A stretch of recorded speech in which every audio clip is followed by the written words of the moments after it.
May 8th, 2019. Thank you all again for joining me here on the That's What G Said podcast.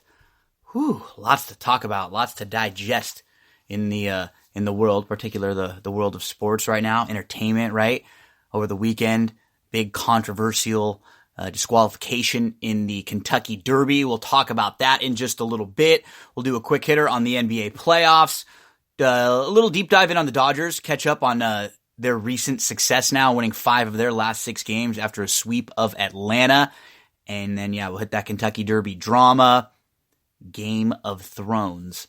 We'll talk a little Game of Thrones. So, again, thanks all for joining us. Make sure to subscribe on iTunes, SoundCloud, Spreaker, YouTube. Go subscribe to my channel on YouTube, and you can get anytime I'll have a video out or any type of podcast, it actually will give it to you right on YouTube also. So subscribe to all of those if you can.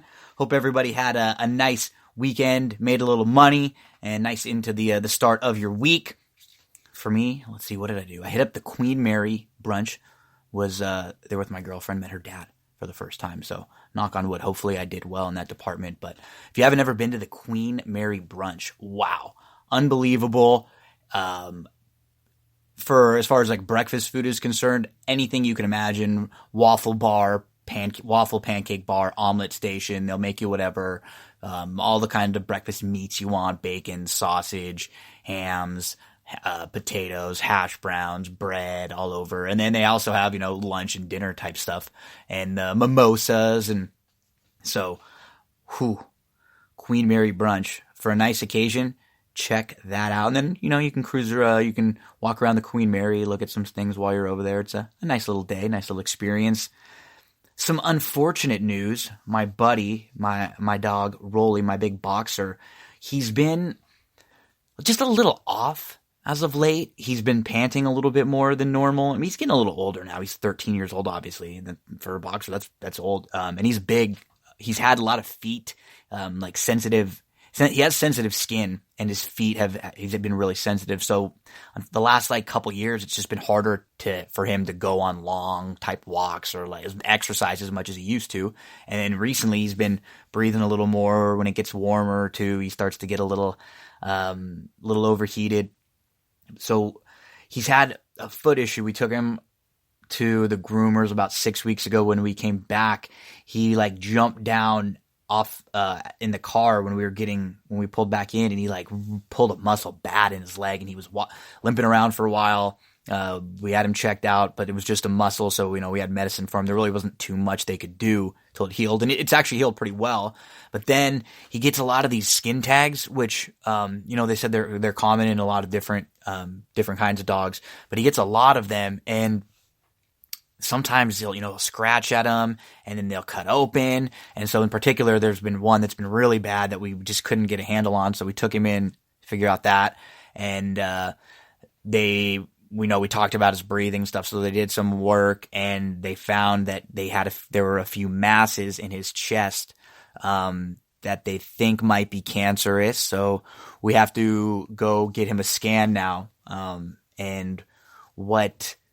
Unfortunately, he's bigger, and so it's difficult when he's in the car to get him around long periods of time. He just doesn't really love the car anymore. I think when he gets in it, he knows he's usually going to the vet or somewhere else, and it's tough to deal with him in there. He gets really worked up about the car ride, and those are things that aren't good for him. So there were a couple places we were going to try to go, one of them in Glendale, but that's just the machine is broken till June, and we're gonna do a different place. They gave us a couple other recommendations, places like in Hollywood and Culver City. This is a little far from where we are in Temple City, so we have an appointment scheduled with a place in Pasadena actually that has a mobile one that comes. The only thing that stinks is we couldn't get an appointment. The quickest appointment was next Tuesday, a couple Tuesdays from now. So I let them know, please, if anybody cancels, if there's any way we could get in there quickly, please let us know. So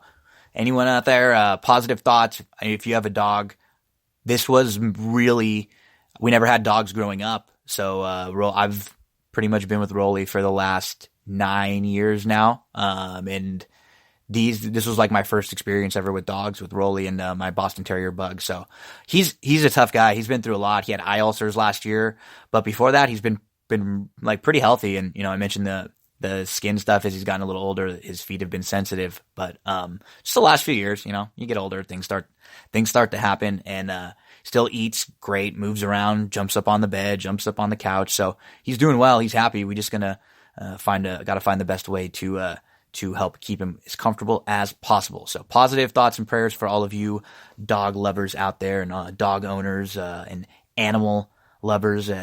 Think positive for my buddy.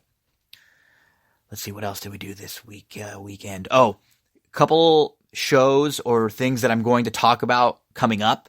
So go watch them, and then when I have the podcast, you'll be ready to listen. Cobra Kai. If you haven't seen the Cobra Kai series on YouTube, really check it out. It is awesome. If you can sign up for just a month and watch the series, I'm sure they're quick episodes and they're fun. If you like Karate Kid, go check out Cobra Kai. Now there's 2 seasons. I just finished season 2, so we'll talk a little bit about really the first 2 seasons and what I liked. And then Avengers. I have not seen Avengers Endgame yet, but I'm going to go see it. I wanted to wait a few weeks to give everybody a little bit of an opportunity to see it before I talked about anything. Didn't want to spoil that. So go watch Avengers, or if you've seen Avengers and you've been waiting to talk about it or interact, I will be ready to talk about that one with you soon. Also checked out the movie called Extremely Wicked and Shockingly Evil on Netflix. It's a Zac Efron playing Ted Bundy. To be honest, Zac does a really good job. It's just hard to look at it and not quite see Zac Efron playing Ted Bundy. There are a couple scenes in particular. The one scene where they bring him out publicly to read his indictment, and it's just like a circus. He's kind of walking around the district attorney, and he's like, it's almost like he's a comedian doing stand-up, and he's responding to everything he's saying. That scene is almost spot on to the footage of the scene from the scene and the footage that I've seen of Ted Bundy doing that. And then some of the courtroom scenes, I thought Zac did a really good job portraying Bundy. And then Malkovich shows up. He's the judge, Sheldon from Big Bang Theory. He is the opposing counsel. It's interesting, there's just a lot of the Ted Bundy stuff out there right now. I enjoy it. Something to put on in the background and watch. Takes a little bit of a different perspective. It's not necessarily as a standalone movie. It doesn't really have a plot and follows. It's more of just takes it from the perspective of his wife, or his first girlfriend wife. I don't think he ended up actually marrying her. And it's just kind of jumps around. There are good parts to it though, and I'm interested in this kind of stuff, but it's not like a great epic. Then it goes from her perspective kind of to his perspective and back and forth. What else I've been watching? Sons of Anarchy. I started that on some recommendations from people. It's been good. I also have Mindy Project that I'm getting through, and then I started the new one on Netflix called Dead to Me. I've only seen a few episodes of that so far with Christina Applegate and Linda Cardellini. Like them both quite a bit though, so I'll keep up on those, and I'll keep updating you as to which ones of those I like. May the 8th, 2019, actually going to be May the 9th when most of you listen to this, but for the On This Day segment, it's May the 8th. Back in 1541, Hernando de Soto discovered the Mississippi River, the second longest river in North America. It drains through parts of 32 U.S. states and 2 Canadian provinces. It's actually the 4th longest river in the world by discharge, and it borders or passes through 10 states: Minnesota, Wisconsin, Iowa, Illinois, Missouri, Kentucky, Tennessee, Arkansas, Mississippi, Louisiana. Mississippi means the Great River. 1792, the U.S. established the military draft. All free, able-bodied males between 18 and 45 had to report. 1835, the first installment of Hans Christian Andersen fairy tales was published. He is the author of over 3,381 fairy tales that have been translated into more than 125 languages. A lot of times lessons of virtue, resilience in the face of adversity. We know a lot of these fairy tales and stories, The Emperor's New Clothes, The Little Mermaid, Out of the Sea, Wish I Could Be Part of Your World. Let's see, The Nightingale, The Snow Queen, The Ugly Duckling, The Little Match Girl, Thumbelina, The Princess and the Pea, many popular stories that we know of from Hans Christian Andersen. In 1861, Richmond, Virginia was named the capital of the Confederacy. In 1877, the Westminster Dog Show was held for the first time in Manhattan. This is the second longest continuously held sporting event in the United States, behind only the Kentucky Derby, and I still have a bitter place in my heart for the Westminster Dog Show, because this was one of the only times ever that I would not get to watch Monday Night Raw. When this was on the USA Network, it would bump Monday Night Raw, and if you're a wrestling fan, you know, one of the things I love about wrestling is there's no off season. There's no new episode, season premiere. Every week is a new episode. Every week is completely different. There's no reruns. So I didn't get to get my fix in on my Monday Night Raw because of the Westminster Dog Show many times. But second longest continuously held sporting event. I wouldn't have known that off the top of my head unless I had to look that up. 1878, the first unassisted triple play in Major League Baseball history by Paul Hines. There have been only 15 documented in MLB history. It's actually more rare than a perfect game. Really, really interesting. You very rarely see that unassisted triple play. The first patent filed for a gasoline-driven automobile in 1879. 1876, the first Coca Cola ever was sold at Jacob's Pharmacy, and it was billed as a versatile drug that could cure all nervous afflictions: sick headache, neuralgia, hysteria, melancholy. Urban legend that it actually contained some cocaine for the first few years. Little amounts of cocaine in the first bits of Coca-Cola. Urban legend, though. Hasn't been confirmed. In 1912, Paramount Pictures is founded. Take a listen to some of the movies that Paramount Pictures has been involved with. All-time greats, big franchises, movies that they've been involved in co-production with, full production, some sort of post-production, Titanic, Transformers, Shrek, all the Transformers, or most of the Transformers, the Shreks, Mission Impossible series, Forrest Gump, Saving Private Ryan, Indiana Jones movies, Iron Man, Iron Man 2, Thor, Captain America, Grease, Raiders of the Lost Ark, Star Trek series, American Beauty, Catch Me If You Can, Fatal Attraction, Beverly Hills Cop, The Godfather movies, Friday the 13th movies, Airplanes, Ferris Bueller's Day Off, Naked Gun, and then some horse racing fans, Let It Ride, Wayne's World, Tommy Boy, some cult classics there. So Paramount Pictures has been responsible for many, many hours of entertainment for many of us out there, founded on this day in 1912. In 1970, the Beatles released the album Let It Be. It was their final studio album released. It was a month after they broke up. Songs on that album included Let It Be and Across the Universe. In 1984, Kirby Puckett debuted, and he had 4 singles in his debut. In 2018, on this day, James Paxton threw a no-hitter. Paxton now pitching for the Yanks. On this day, May 8th. Quick hitters on some of the NBA playoffs. Right now, the big news after the Warriors game. Warriors defeated the Rockets. Now Golden State is up 3-2, but Kevin Durant has suffered an injury, and we really don't have very much information on it quite yet. They're saying it's a calf strain or an Achilles injury. It actually reminded me a lot of what happened to Kobe, because he made a shot, he turned around to run back down the court and to play defense, and he took a few steps, and he looked back almost like somebody kicked him in the back of the leg. But nobody was around him.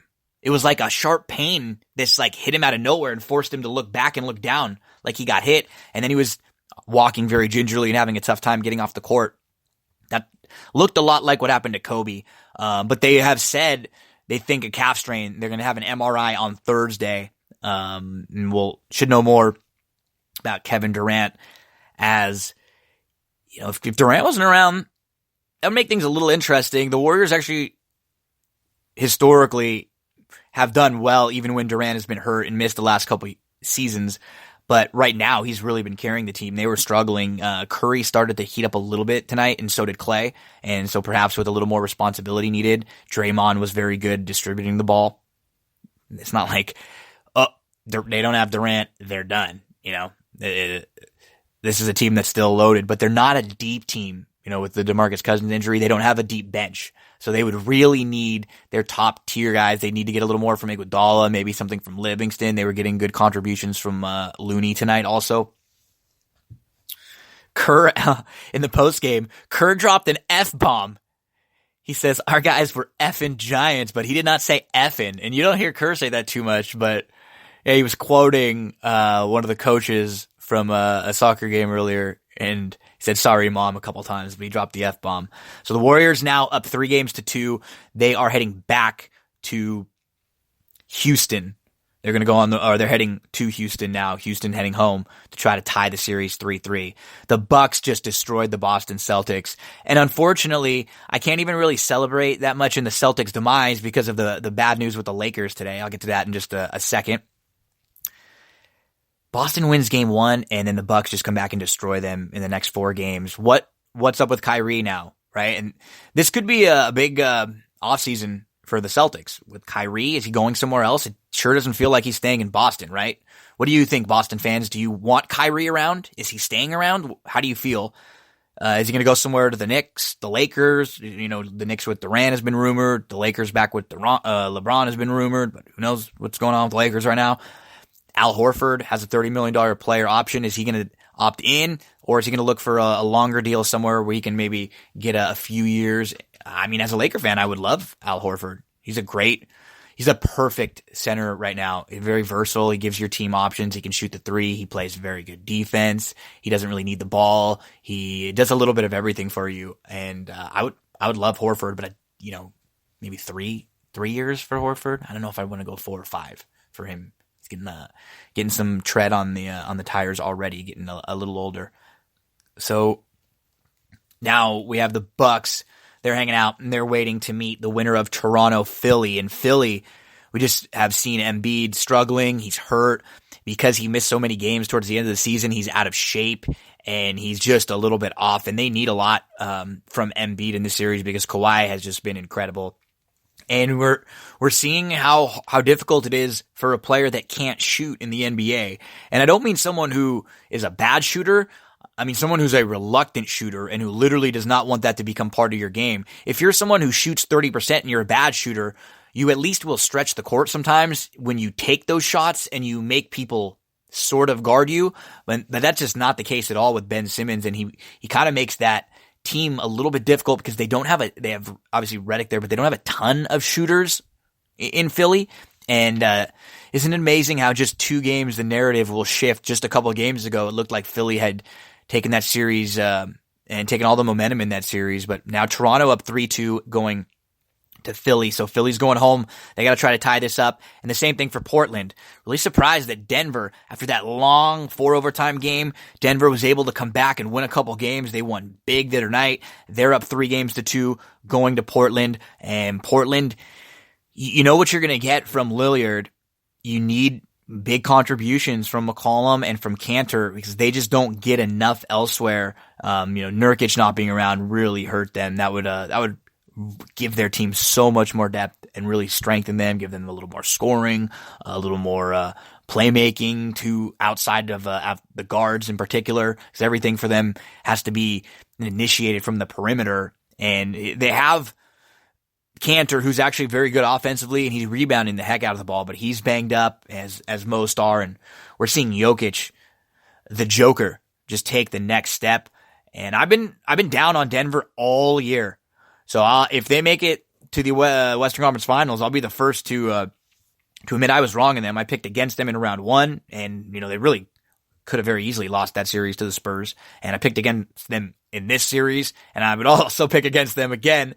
But they've done exactly what they've needed to do. That's what in the playoffs you don't have to be great every night. You just have to bounce back from the bad games, and you can't put 2 bad games together. Denver's done a really good job of bouncing back every time they've thrown in kind of a clunker, and Jokic has just been so steady and so consistent. When you have a superstar that's going to give you that steadiness, that consistency, then you know what you're going to get. It really makes it easier for the other guys on the team because there's the other role players and, your second and your third, scorers and your stars, because they know that there's not as much pressure on them, right? When you know what you're going to get from your number one. So yeah, the Bucks are waiting around to play Toronto or Philly, and Denver's up 3-2 and the Warriors are up 3-2. So the 1 and the 2 seeds up, in both. Number 1 seed, the Bucks win, the 2 seed, Toronto's up, and then the Warriors and the Denver Nuggets, the 1 and the 2 seeds, both up respectively. With the Lakers, I've been pretty level-headed as a fan with the Lakers the last 5 years, because I understand that in sports, it's ebbs and flows, positives and negatives, ups and downs, right? You're going to have really good years, you're going to have bad years, and you're going to have runs. And the Lakers had a really, really, really good run, basically since Dr. Jerry Buss started owning the team. And then really as he unfortunately passed away, the team has really struggled under the ownership of the Buss children. And, at first it was Jim, and now Jeannie took over. And I will say that up until this year and what happened really with Magic coming in and with how they've been handling things as of late, there were some bad luck things with the Lakers, right? I mean, they made the trade for Chris Paul. That got reneged. Why did that get taken away? What happened? Why? I mean, that was something that'll go down as an all-time head scratcher. And they made moves that were the right moves. They got rid of Bynum when he didn't have a whole lot left, and they got Dwight Howard out of that. Not keeping Dwight Howard actually proved to be a move that, he hasn't done a whole lot since leaving the Lakers. He hasn't really done a whole lot really since leaving Orlando, to be honest. Even,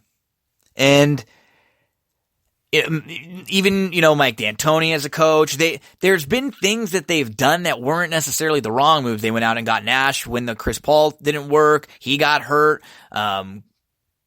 They've been a little unlucky after years of being lucky, but now it just seems like it's starting to be incompetence. And as a fan, it's been a little frustrating because even this year, the way the team was built, I wasn't against them because they were a team that would have been in the playoffs, and they were a solid team when they were healthy. They were banged up. LeBron had this first real major injury of his career, and all the young guys missed. All the key players missed. It seemed like as soon as everyone was playing their best, they got injured. And it was frustrating, but it happens in sports, and when your best players are all just missing games, there's nothing you can do about it. But the Magic stepping down, the way that they've maybe handled some of the trade and the trade negotiations this year, trading Zubac for not much, not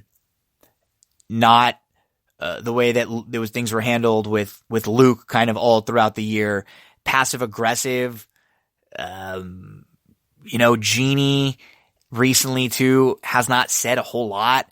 Now we're hearing that the Rambises, both Kurt and his wife, have major say in what's going on. His wife is a very good friend of Jeannie. I like Kurt. I think he's a good man to have on your staff as an assistant. But every time he's been a major person in a major place of power, whether it be an executive or a coach, it has not fared very well. I think he's better off as an assistant and as a member of your staff and not someone who you're going to for major advice.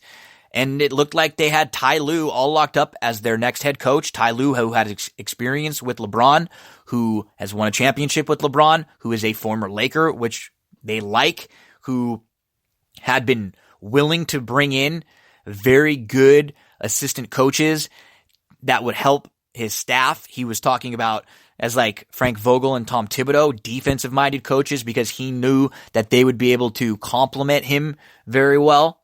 And we saw Ty Lue take a picture with a Lakers birthday cake just a few days ago. I mean, this deal was all but done. It was all but done. And now it fell through. The Lakers apparently wouldn't pay him as much as he wanted. He wanted a 5-year deal. The Lakers were only willing to give him a 3-year deal to match up with LeBron. He felt offended as they only thought he was a LeBron coach and he wasn't a coach of the rest of the team. And There was also an issue that I hope this isn't true, that the Lakers were trying to push Jason Kidd on him as one of his assistants. Jason Kidd, who has a terrible reputation in the NBA and was not a very good coach at all. It's one thing if you're a good coach with a bad reputation, but you're a bad reputation and you were a bad coach. Look how well the Milwaukee Bucks have done since he has exited. They are now in the Eastern Conference Finals, and they just gentlemen swept the Boston Celtics 4-1. Genie, is to blame right now, and with Pelinka really the head person in charge, Genie, they need to do something quick, because if not, what is LeBron thinking? LeBron had mentioned recently that he came here to win, and he came here after speaking with Magic and on Magic's vision, and now he's here with Rob Pelinka, who doesn't know very well. I mean, Genie Bus, obviously, he's playing for the Lakers, but if you're LeBron, what are you thinking right now? You know? And it obviously wasn't the greatest year for LeBron, but any team wants LeBron, right? And it's tough right now in Lakerland. This is the lowest I've been, even through all of the losing years, because it felt like there was a little bit more purpose and direction. You knew you were trying to lose to get a pick for the tank, to get a pick, to get a player for the future. And right now, whereas I will say, they're not far away. If they were to announce a good coach signing, or they were to say Jerry West or someone's going to come back and run things, I would love to hear that. But I don't have the confidence in them right now with what they've done the last few years, ever really since Genie's been in charge. And it's difficult. It's sad. A little bit of a bummer for the Laker fans, but everyone else out there I know is laughing because you hate the Lakers. So I'm sure more people listening than that are saying, Gino, ha, ha, ha. Don't worry, folks. We'll be back. Kuzma, B.I., Lonzo, Josh Hart, all going to bounce back. With LeBron, I like right there. That's a good nucleus to start with. You signed one more piece. Can we get Kawhi, Kyrie, Jimmy Butler, one of those free agents? It'd be excellent. Even if not, maybe just some pieces around them, a couple of good veteran shooters, a Redick type, maybe another sharpshooter off the bench. Let's go, Lakers. Let's do this. Let's go from the Lakers to the Dodgers, now 25-14. They just swept the Braves. They've won 5 of their last 6. The Dodgers are now 11 games over 500, much better than last year. I think they're 9 games better at this point. And the reason why the Dodgers are having some success right now, they're healthy. Kershaw, Buehler, Ryu, Hill, Maeda, all in the rotation. And, they've been pretty good. Ryu's been incredible. He's been excellent. Kershaw's been very solid. He was a little bit unlucky, and Justin Turner didn't play great defense on Wednesday evening, and he may have cost Kershaw a couple extra runs. He went into the 7th inning only having allowed 2. He ended up allowing 4, and he has a 3.31 ERA so far. Buehler struggled, but he's actually looked better his last couple times out. I think we saw the best outing from him recently against the Braves. And Hill has only pitched a few games. Nice to have him back in the rotation. And Maeda, he struggled a little bit, but he's been eating up innings. And what's nice about this is you have Urias and Stripling that have moved back to the bullpen. That makes your bullpen a little bit stronger, because that's been the struggle for the Dodgers so far early on. Urias was able to get a save the other night when Kenley was unavailable. Even Kenley, he has a 4+ ERA, and he's given up 4 home runs already. He's already given up 7 extra base hits and 4 walks and 4 stolen bases. So he has not been sharp. The numbers were a little inflated because he gave up a grand slam the other night in a game that the Dodgers lost, when it was the only game in the 2 of 3 that they took from San Diego that they lost. But we've seen Joe Kelly, who has been horrendous, terrible. He had a 10+ ERA, 15 earned runs prior to getting a clean inning in the 9th. They were up 9-4, and they brought Joe Kelly in for a 1-2-3 9th inning. Hopefully this helps get him a little bit of confidence, because every time he's been brought into a high leverage situation, he has been awful. He alone has lost 3 or 4 games for the Dodgers this year, been really, really bad. Got to give a mention and a shout out to Dylan Floro. 0 runs out of the bullpen so far in 16 and a third innings. He has been incredible and a major piece for that bullpen. And then Baez, who has a .74 whip, becoming one of the most steady bullpen pieces and high. You bring Baez in and against some really, really top level right-handed hitters and against the heart of the lineup and the top of the lineup repeatedly, he has just become very consistent. So now all of a sudden, with Kershaw back healthy, Hill back healthy, you have Ryu after missing just a start or two back healthy. Now you have the bullpen with a couple extra pieces with Urias and Stripling. Now maybe Joe Kelly can get a little momentum after this good outing. Floro's been excellent. Kenley's going to get a little bit better. Baez is steady. That's a solid bullpen now. They just have to execute. But as far as your bullpen, those are good pieces. Those are good arms. No, I love Urias in there and his versatility. Muncy is 9 for his last 19 with 3 home runs and 11 RBIs.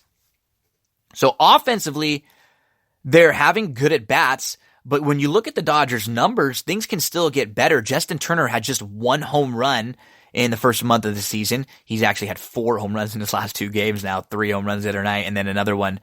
So back-to-back nights where he's hitting home runs. He always heats up after May.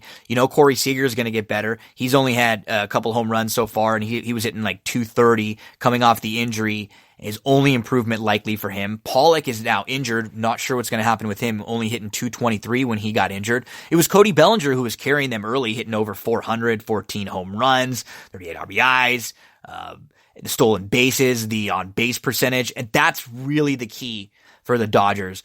They're a team that has an excellent on-base percentage. They take a lot of pitches, and as of these stats may have changed just slightly in the day or two, but as of just 2 days ago, they were second in the National League in on-base percentage at 344 as a team. They had the most runs in the National League. They were second in hits, second in home runs, and had 157 walks, which is first in the league, 13 more than the next closest, who was second with the second most in walks. They are top 5 in all of Major League Baseball in runs, hits, home runs, RBIs, and on-base percentage. Great on-base percentages from Bellinger, Russell Martin, Freese, Turner, Verdugo, Muncy, Jock, even Seager, Kiki, and Barnes, who have who, if you just look at the numbers, they haven't been incredible. Kiki was hot early and he struggled. They're still getting on base. Really, it's only Taylor and Pollock who struggled to get on base for a while, and Taylor's now starting to heat up with hitting around the 230 mark after just a brutal start, getting nice contributions from Jock, who had 10 home runs early on, Verdugo, who's become now like an everyday player, and he's really becoming the player that they'd always talked about. He's always been excellent offensively. He's fine in the outfield, and I'm a big fan of Verdugo and what he's been doing for the Dodgers as of late. So this is a team that's been playing some very good baseball right now. 25-14, first in the National League West. They have one of the best records in baseball, and they seem to be really rolling on all cylinders. Derby drama.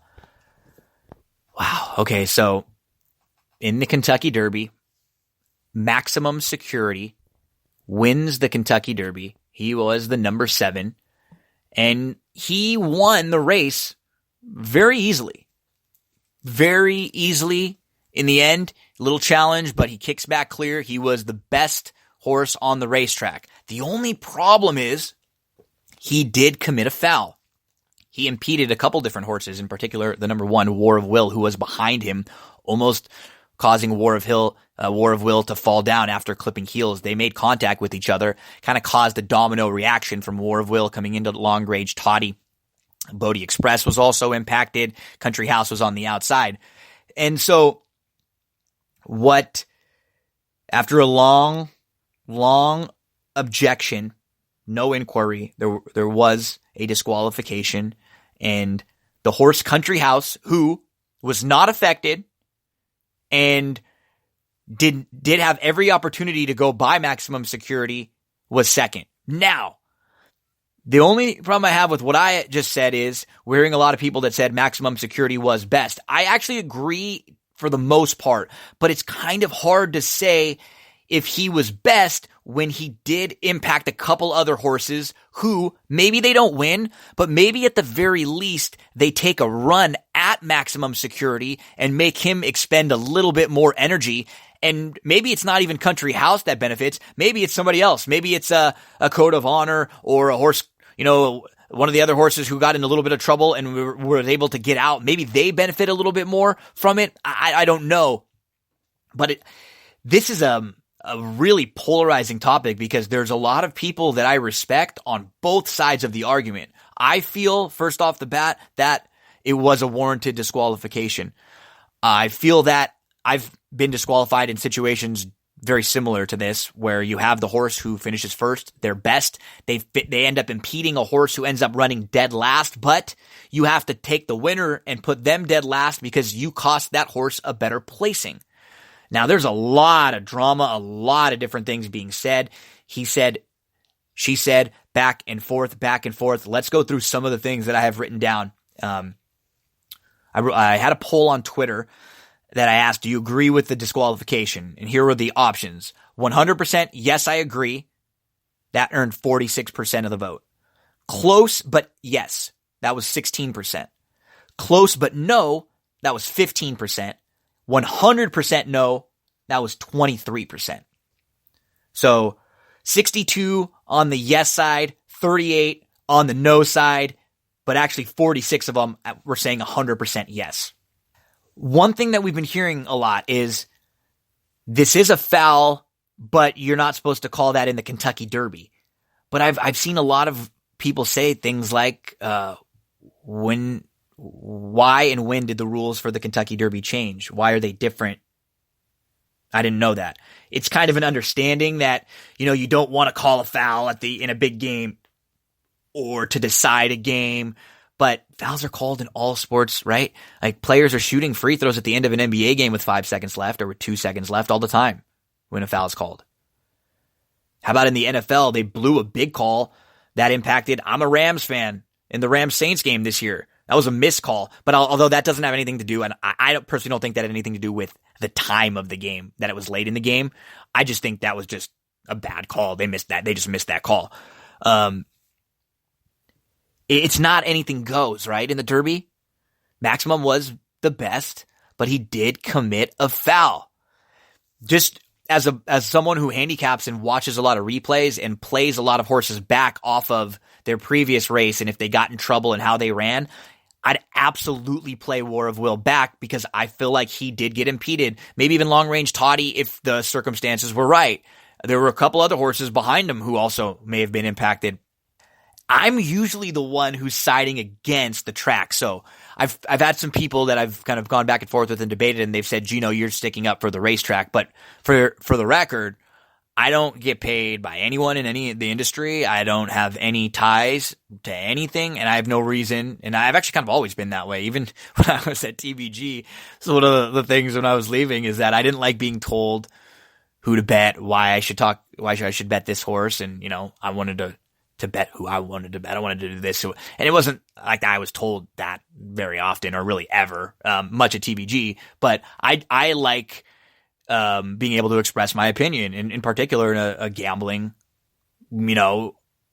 sense when you're talking about horse racing. So I'm always sticking up for the better.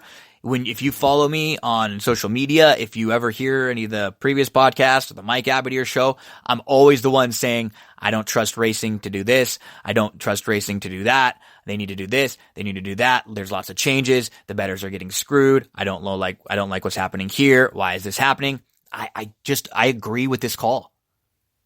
They made a disqualification on Friday in the Kentucky Oaks for an incident at the start. And there have been a lot of people that have been saying, they don't make disqualifications for things that happen in the start or really early on in the race, but they just did. It's hard to be upset with someone or with the stewards when I believe they've made the right calls now. I think in the past, they've probably been a little lenient in big races when many, many horses in big races could have been disqualified for bumping around, or coming over and they didn't get taken down. And I don't think the stewards wanted to make this disqualification. I think once the jockeys' objection signs went up, once the jockeys objected and they had to replay and really review the race, it was just difficult for the stewards not to make that call, right? I don't think they make the call. They obviously, the race was going to go official if there's no objection, I thought. I didn't think they didn't ever post a steward's inquiry sign. That's something that frustrates a lot of people, and I agree. Once they're looking at the race now, then put your steward's inquiry sign up at least, because we've been conditioned to believe things that were not what was happening on Saturday. That's what is upsetting a lot of people, and I'm in agreement with you on that. Everything that was handled poorly. There was not the right information given out. There was not enough information given out.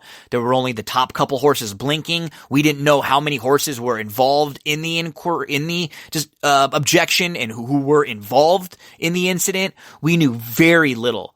And then even after, we didn't even know that John Court made an objection also. So everybody just thought this was Flavien Prat's fault. And the stewards came out afterwards. They had a small press conference that was not a press conference. They just released a statement where they just mentioned what happened. They mentioned there were multiple objections, and they did not answer any questions. The thing that I don't like is because John Court objected, there were multiple objections. So now it's Flavien Prat who had said, this is in a DRF article from Steve Anderson. As the field, Anderson said, as the field gallop out, Pradge lodged an objection. Quote, I thought about what happened and that there was no inquiry. I thought it was the right thing for all the connections of the horse to let the judges know something has happened and for them to look at it. So Prat lets them know Prat's not the one making the inquiry and making the disqualification. He's not making any decisions. He made the objection, but John Court also made an objection.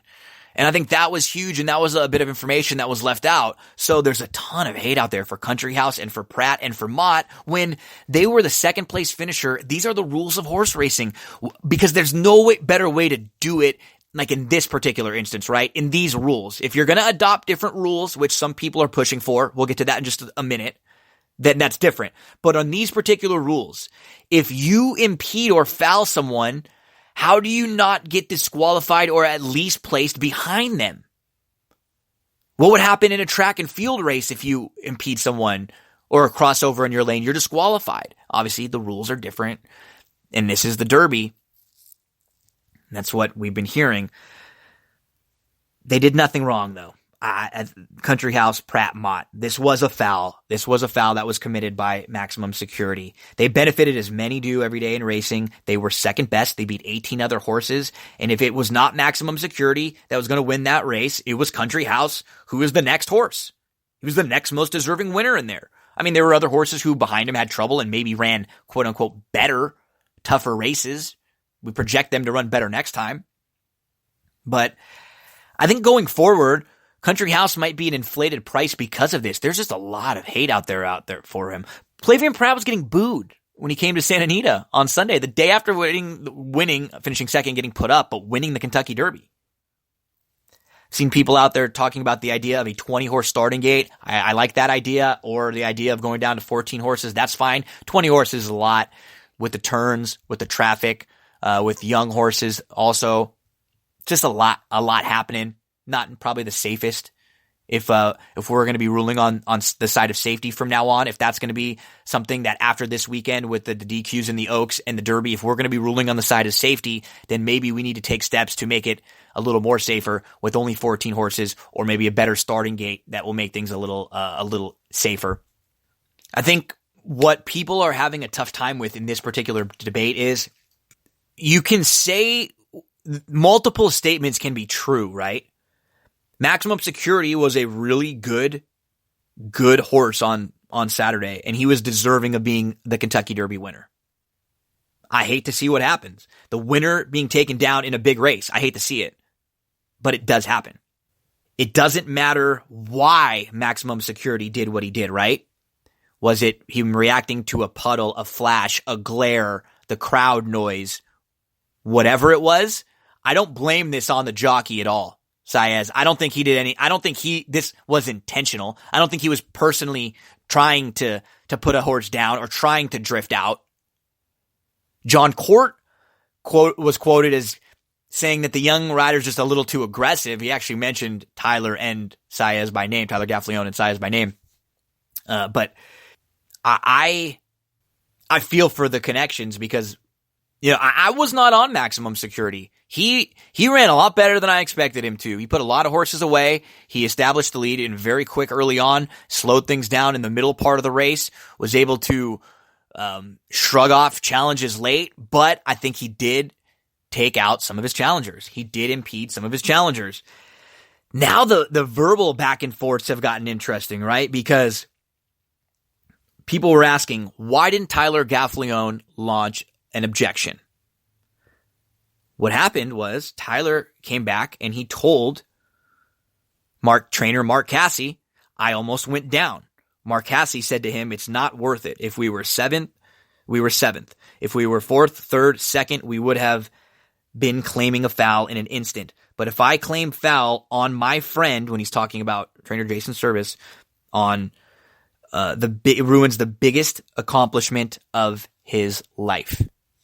So he says that he thought it was a foul, but he didn't want to claim a foul to ruin an accomplishment on his friend's on a big accomplishment on what would have been the biggest, one of the biggest days of his friend's life. It's frustrating as a bettor to hear that. I think a lot of us might probably do the same thing. It kind of depends on your personality, right? Because Bob Baffert said, he wouldn't have objected. And I actually believe Baffert. What's funny though is it's hard to take. I'm a big fan of Baffert, but it's hard to take this particular statement because he is a trainer for the Wests, who are the owners of Maximum Security. So as Baffert being loyal, he's sticking up for his owners, that, he has a lot of horses with and has had many with through the years. So, but Baffert, he didn't take Florence Giroux off Roadster even after Omaha Beach scratched, and we saw other Kentucky Derby connections willing to do that. So Baffert's a little different. It's just the way your personality is too, right? And Baffert's won a couple derbies, so he probably wouldn't be the type to call an objection. He said a lot of his horses have been impeded and bumped around. And there's, smart people on both sides, like Andy Byard writing big articles about how he thinks it's a foul, but they shouldn't have taken him down, which I have a tough time with that. Because if you say you think it's a foul, I can't go with it's the Derby. It's the Derby. This is the way it's always been. Especially, I hate the inconsistencies, right? Byron at the starting gate years back is one that everybody brings up, or people will bring up specific instances or inquiries. But just over the weekend, in the two big races, it seemed like they made calls that they probably wouldn't have in the past. So is that because of what's been happening at Churchill Downs and Santa Anita and the bad publicity, and they maybe just want to get ahead of that and make sure nothing happens? Because, how bad would it have been if and they didn't, but the difference between what happened on Saturday and War of Will actually going down was not a lot. If he's a bigger horse and a horse who's not quite as agile, maneuverable, athletic, he might go down. And what kind of a just incident would that be? That would be horrible. We would have multiple horses go down, jockeys down on the biggest stage when everyone's watching. So when people are talking about how this is bad for horse racing right now, this is not good for horse racing, I think it's great. Everybody's talking about it. Nobody got hurt. Some people lost some money, which is very unfortunate, but everyone seems to be safe, healthy. Nobody got injured. And this is like any controversial call in any sport, right? We debate it for a while. On a normal year, a national scale, the Kentucky Derby winner or the results of the Kentucky Derby are announced on a show, and that's really it, right? Nobody's really talking about what happened in the Derby until the Preakness. They'll announce the Preakness results, and then leading up to the Belmont, everyone, if there's a chance for a Triple Crown, everyone will be excited. We've already found out, unfortunately, that there will be no chance for a Triple Crown this year because both Maximum Security and Country House are not pointing to the Preakness. Country House is sick right now, And when people are asking, or people are saying, oh, I'm seeing a lot of, yeah, he's scared, or his connections are dodging, or this or that. He had to run a lot to get into the Derby. He didn't have the necessary points, so he had to run, a couple times over in Louisiana. And then he also had to run over at Oaklawn. So he had to run a little bit extra just to be able to get in. After the Mark Casse comments, right, where he sticks up for his buddy, the connections of Maximum Security, they go nationally onto different shows and blast Tyler Gaffalione. They say that it's all War of Will's fault. It's all Tyler Gaffalione's fault.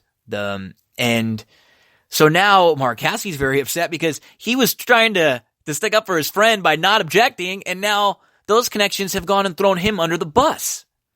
So there is a lot of back and forth going on, and I think a lot of people are excited to see War of Will, Maximum Security, Country House run next, especially if it was in a race when they're all going to be able to be against each other. That would be excellent. So we'll hope for that, and we'll hope. What's nice is I think people at least are starting to know the names of these horses. That's one of the big issues I think in racing. People don't know the names of a horse, and as soon as they get to know the name of a horse, they retire.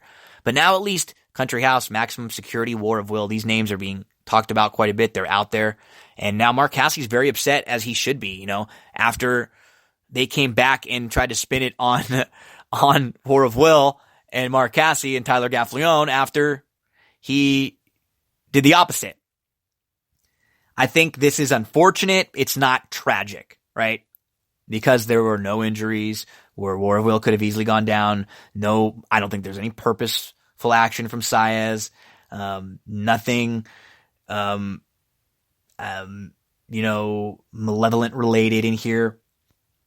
The horse probably reacted to what was a few different things.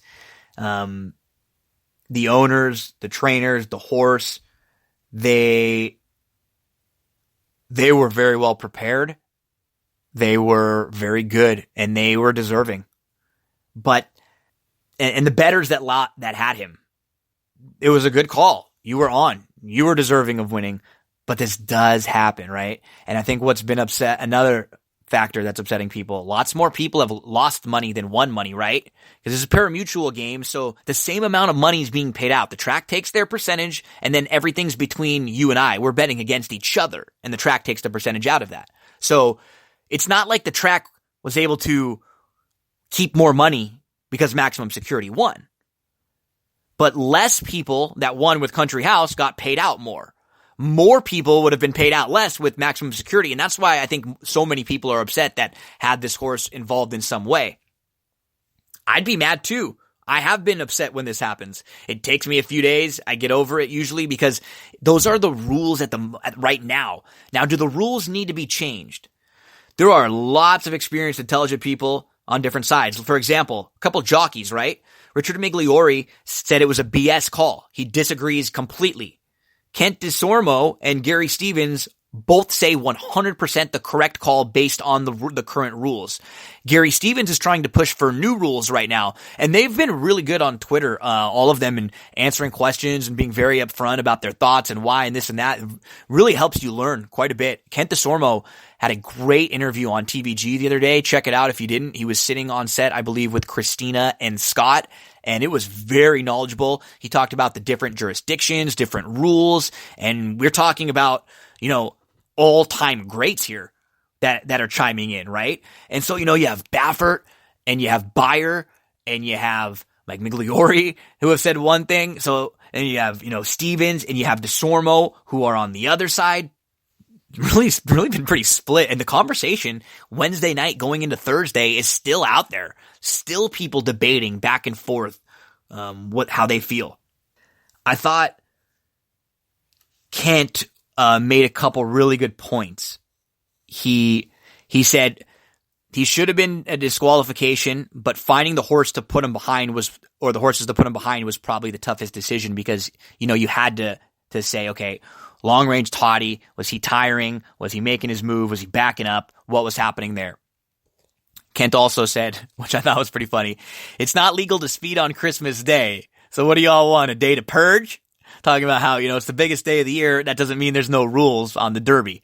It's because they have not always made a disqualification in the Derby. That does not mean it's been right. You don't want to continue to make bad calls just because you have. The big question, will this create change? Right? I think the common denominator from everyone is we want consistency. The people that are upset about this are upset that they've seen many races before where things like this haven't been called. Or where in the Derby in particular, or in big races where this hasn't been called, right?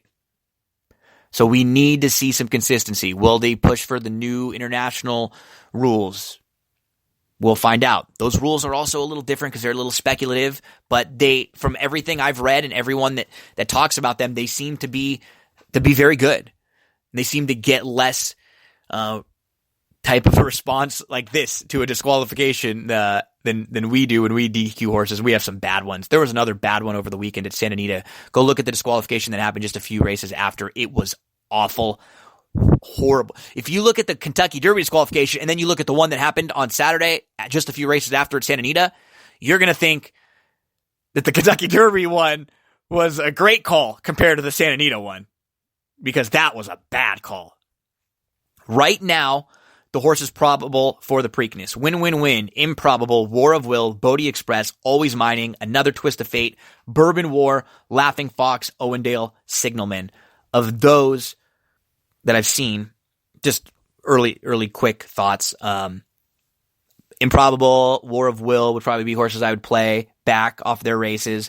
Bourbon War would probably be my top selection. I really think he was a little unlucky at Gulfstream Park. He's a late runner, so he needs a little pace up front to run at. And look at how well the horses from Gulfstream Park performed in the Kentucky Derby, in the horses from the Florida Derby, with Maximum Security and Code of Honor running really well in there. So I think Bourbon War is very live. We'll talk all about the Preakness, and we'll do a full-on Preakness preview. Probably we'll just do like a few of the Friday stakes races and in with the Saturday preview. So maybe we'll just do them all together with the Saturday races, and we'll hope for no rain. But we'll try to do the same type of thing, like a full Saturday card preview for the Preakness. Unfortunately, the last, 15 years, 20 years or so, the Preakness cards have been hurt and lacked a little bit by just the way that the climate in horse racing has become, and not running horses as often. So what ends up happening a lot of the time is, even in the undercard stakes races and in the Derby, you get all the best horses on Derby and Oaks day and undercard. Then they don't generally wheel back 2 weeks later anymore, but they will come back and run on the undercard at Belmont. So then the Belmont undercard is usually awesome, usually really, really good. Okay, final segment of the show, folks. Spoiler alert, spoiler alert, spoiler alert, spoiler alert, spoiler alert. Going to talk a little Game of Thrones here. Wow, just 2 episodes left now after this most recent one. The episode opened up with the deaths on the battlefield. And we see Dany giving a kiss goodbye to Jorah, Sansa saying her goodbye to Theon. It's a funeral. It's the burial. They're burning not the burial, but they're burning the bodies. Jon comes out and speaks, says some words about everyone and how they'll always be remembered for how they saved the living. Then we go to a dinner. They're at a feast. And then at the beginning of the feast, it's kind of a little bit somber because they just had the funeral ceremonies. And we see Gendry. He's going to go to look for Arya, but Daenerys stops him, and she crowns him Lord Gendry Baratheon of Storm's End. So everybody starts to celebrate as Gendry is now a lord. And so the dinner and the party and everyone starts really drinking and celebrating. But through all of this, you see Sansa giving the evil eye to Dany. She does not like Daenerys. She is just always watching her. And we've seen that Sansa has learned a lot from what she went through with Littlefinger, with Ramsay, with Joffrey. And we hear from Bran. Bran talks about how he doesn't want to be the Lord of Winterfell anymore. He's always living in the past. Big cheers for Dany, the queen of the dragons who saved him. Arya and Jon get big cheers. Everyone's getting drunk. They're having chugging contests. Tormund is the life of the party. He's having fun with Jon. They're getting him real drunk. We have Jaime and Brienne. They're getting drunk with Tyrion. And they're playing some drinking games where they're starting to get flirty, and we see kind of an awkward question that leads Brienne to leave. Tormund is telling stories about why they follow Jon, and Daenerys is watching the people and how much they love Jon and how they look at him with, admiration, and he is their king. And Varys is watching it all, and Varys sees Dany seeing Jon, and he sees the way the people are responding to Jon, and you could see the wheels kind of turning in Varys' head. The drinking game with Tyrion and Jaime being buddy-buddy with Brienne, she walks off, and as she gets up to walk off, Tormund goes to talk to her, kind of get flirty with her. She doesn't seem interested in Tormund, so Jaime follows her. And Tormund's upset. He's been talking about how he's loved Brienne now for a while, ever since he saw her. But he quickly finds a suitable replacement, as one of the women say, "I'm not afraid of the wildlings." So Tormund has a smile on his face, and he finds some company.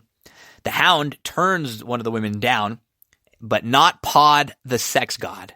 Pod, you see Pod in the back. He has two ladies, one on each arm. Pod is ready to rock and roll. Really love every time the Hound's on the screen though. Right now, he is just excellent. He always he has chemistry, I feel like, with almost everyone that he has major interactions with. And his interaction with Sansa, where he tells her that he would have protected her all along if she would have come with him, and she wouldn't have had to go through what she went through. And she actually responds that these experiences have shaped me. They've helped me become who I am. And he can tell, like he said with Arya too, she's different. She's changed. Gendry goes looking for Arya to tell her now he's a lord. She's alone. She's like the only one not celebrating, as she's shooting arrows and she's practicing for what's next, for who she's going after. He proposes. He tells her he loves her. She kisses him, and then she turns him down. She says, "I'm not a lady. I never have been." Then she leaves. Gendry is left alone. Oh, killer. Poor Gendry. Jaime follows Brienne to her room. He comes in with the wine. He is putting on the full court press. He's trying to pretend like they didn't finish playing the game. I've done these things before, Jaime. Come on, man. It's funny when you can see someone else just really laying it on thick. And he's trying to seduce her. He tells her about Tormund, and she mentions that sounds like he's jealous. And he pulls the, "Wow, it's hot in here." Starts to take his shirt off. And at that point, she admits that she's never been with anyone before. And we see the two of them have, for the first time, have sex and have an intimate interaction after they've been really one of the better, I think, one of the more fun relationships throughout, as we've seen Jaime and his arc and how he's kind of changed and gone up and down and from bad to good, maybe back to bad, back to good. We'll see. We then flash to Dany and Jon. They're in their room. Dany walks in. Jon is drunk. She asks him. He goes, no. He gets up. He's stumbling around. They start to get intimate for a minute, but they stop because you could tell that they're both thinking about something else. And in particular, Dany, she can't stop thinking about how Jon is supposed to be now the true king. She asks him not to tell anyone about who he really is, his true identity. She says, "I'm begging you." And she's crying, but then her tone shifts and she becomes aggressive and demanding. Jaime he's lying in bed after when Bran's asleep, and he's kind of looks like he's thinking about what he's done, and it doesn't look like he's happy with what has happened. Dany and her cabinet, they start to plan their next attack. They're going over the troops, their numbers, who's left, and they're planning for their attack on Cersei. And in that meeting, Sansa and Dany really get into it. There's a lot of tension between the two of them. Arya tells Jon quickly after, when they're having a meeting, that we don't trust your queen. It's a meeting with the Starks, Jon, Sansa, Arya, and Bran. And Jon has Bran tell the girls what Dany just asked him not to, who he really is. He makes them swear to keep a secret. Sansa says she doesn't want to, but then she agrees. And then immediately, Sansa tells the secret, like right after. Because of that in just a second. We flash to see Tyrion and Jaime talking about Brienne. Tyrion grossly asks her what's she like down there. And Jaime's like, no, I'm not going to tell you that, man. Tyrion's like, I haven't been with anyone in a while. Come on, man. And then Bronn. Tyrion's old buddy Bronn, who saved his life on many accounts. He enters with his crossbow because he's been paid in full to kill Tyrion and Jaime. He's now working for Cersei, or he hasn't been paid yet, but he's been told he will be paid in full if he kills them. But he comes in, he punches Tyrion in the nose. He's a little more aggressive than we've ever seen him before. And his last few interactions with Tyrion, you could tell he was saying things like, when have you ever risked your life for me? You know, they had a good, fun relationship, but I think Bronn understood what it was, is that he was getting paid. And he has a quote where he punches Tyrion in the nose, and he says, you know, kill a few hundred people, they'll make you a lord. Kill a few thousand, they make you a king. He strikes a deal with Tyrion then, because he actually doesn't believe in Cersei. He thinks with the dragon that Tyrion is more likely on the winning side. So he makes a deal with him. Just not the friendly Bronn that we've been used to seeing. We get a great interaction between Arya and the Hound. They run into each other as everyone's getting set to head over to King's Landing to surround the gates and to maybe start their attack on Cersei. The Hound wants to go alone. Arya wants to go alone, but they end up running into each other right as they're leaving, and they end up going together, and they have just, I guess, great chemistry the Hound really has with everyone. And Arya's on the way to kill Cersei. The Hound's hopefully on the way to kill the Mountain. And they just both want to be alone, but they have someone there watching their backs. He even asks Arya if she would leave him to die again, and she says yes. And they both have a good laugh. They both mention that they don't plan on coming back. So they're planning on, you know, big battles and maybe risking their lives. Tyrion and Sansa, we have an interaction where he's trying to tell her to follow Dany. He can see now that she is, you know, everyone can see that she is not responding well to Dany. And immediately Sansa tells the secret that she's not supposed to tell him. She says, you know, who Jon really is. And then we see some goodbyes. We see Jon and Tormund a goodbye where Jon actually gives Tormund this direwolf to take. He gives him Ghost to take, which is really sad, and not even that great of a goodbye from Jon to Ghost. But Tormund is so funny, just making cracks about Jon's size and this and that, and flying on the dragon. When he's talking about earlier in the night why he followed him as the king, because this guy got up on the dragon, and he has just become such a great character over the last few seasons. We see Sam saying goodbye to Jon, and Sam is expecting. And they said they will call him Jon if it's a boy. Tyrion telling Varys about Jon's true identity, and Varys is no longer believing in Dany. Tyrion's obviously skeptical too. We see them plotting, not necessarily plotting, but talking about how Jon would be the better king. And they know now that there's a group of people that know about this, and it's not necessarily just a small secret anymore. All the Starks know. Jon knows, obviously. Dany knows. Sam knows. Tyrion and Varys know. That's plenty. We see the Unsullied with Daenerys and the dragon and Tyrion and Missandei. Grey Worm, they are making their way as kind of the first troops to surround King's Landing in what may be an attack on Cersei. They're they're coming over on boats where Jon Snow is coming with the rest of the army, and they get attacked by Euron Greyjoy, and down goes a dragon. One of the dragons gets killed pretty easily. There have been a lot of people upset with some things that have happened in the episode. The Starbucks cup. They left the Starbucks cup on a table that we saw in the background, which is pretty crazy that nobody caught that. I mean, that's absurd. But Euron, what a big moment for someone who has now kind of become a huge character on the show, as he kills a dragon.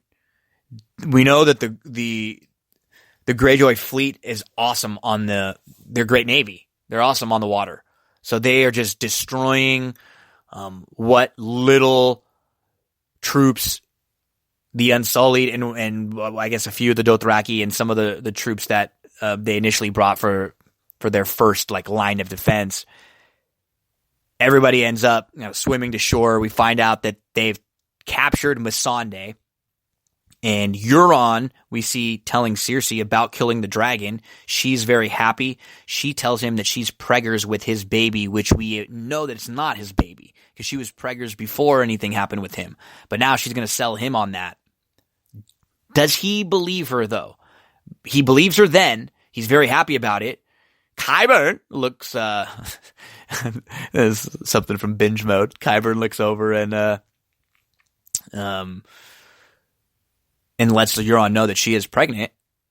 And we see that they've captured Missandei. And then we see more of Varys trying to talk Dany out of killing innocent people. She does not want to budge. She just seems like she wants to go blow everything up right away with the dragon, kill everyone, and just take the city. And she is seemingly just a different person right now. She's got more rage in her eyes than we've ever seen before. And we continue to see more about Varys and Tyrion talking about Jon Snow and how he should be king. Jaime is spending what looked like his second night with Brienne. And after she fell asleep, he gets up. He's trying to sneak out. And she catches him. And it's a really sad scene because Brienne is crying. We've never really seen this side of her. She's been very tough and we know that she's been in love, but we haven't seen her this vulnerable before. And he tries to sneak away. She catches him.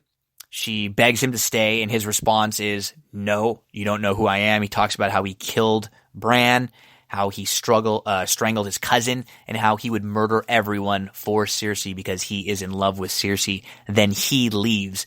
Where is he going? What is he going to do? Is he going to fight for Cersei? Is he going to fight against Cersei? We see Dany and Tyrion and Varys. They are outside of King's Landing.